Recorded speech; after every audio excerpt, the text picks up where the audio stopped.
l'espace peut apporter beaucoup à l'écologie, au développement durable, à la surveillance du climat, à la surveillance de nos actions et donc un impact particulier pour la planète A, qui est notre planète Terre, parce qu'il n'y a pas de planète B.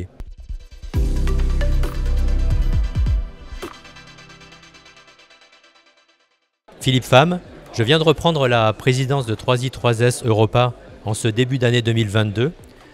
en assurant une transition avec Philippe Boissat, le fondateur initial de 3i3S en Europe en 2005. J'ai opté pour une refondation de l'Institut autour de 3 axes principaux. L'axe éducation, école et compétences, pour continuer à pousser et à améliorer l'utilisation de ces compétences au service du spatial. Un deuxième axe au sens de mener des projets, supporter des initiatives dans tout l'écosystème spatial pour renforcer la connaissance du grand public de l'utilité du spatial dans tous les cas d'usage, incluant aussi les actions humanitaires et les actions artistiques. Enfin, participer à promouvoir les prochains développements au sein du spatial grâce aux startups, grâce à l'ensemble de l'écosystème, notamment en poussant des axes particuliers comme le développement durable, la surveillance de la Terre, la surveillance du climat et puis l'exploration. Des thèmes qui me sont chers, sur lesquels je pense qu'on doit particulièrement insister vis-à-vis de l'apport du spatial pour l'ensemble de notre planète. Ce rôle est un rôle de liant, de faciliter le networking, les connexions entre les différentes entités, de participer à faire savoir au grand public les usages et l'utilité du spatial, au-delà de ce qu'on peut penser actuellement, et de aider à la vulgarisation,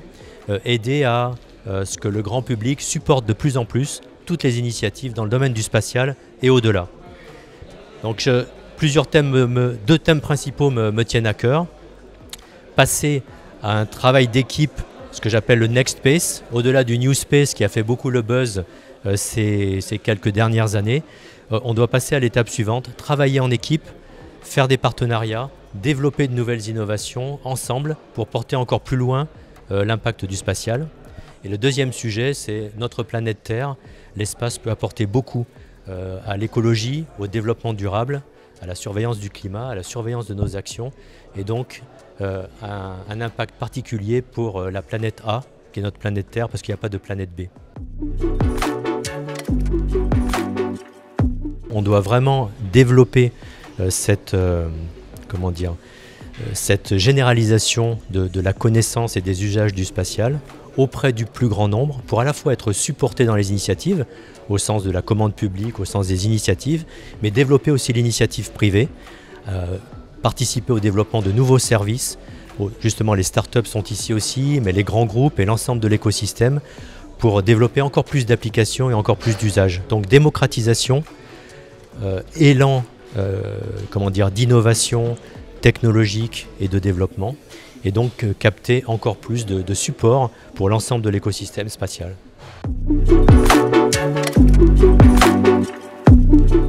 En fait, le développement durable touche plusieurs types de domaines, à la fois un développement, un design écologique de nos systèmes, les satellites, les lanceurs, l'ensemble de la mise en œuvre du spatial, et le spatial au service de l'humanité pour surveiller le climat, surveiller l'évolution de notre planète Terre, surveiller l'efficacité de nos actions pour essayer de contenir la dégradation du climat, la dégradation de l'environnement, etc. Donc à la fois une contribution utile à la planète et écologique et une action utile pour contrôler et mieux assurer les mesures prises par la COP21 puis par la COP26 dans les prochaines années.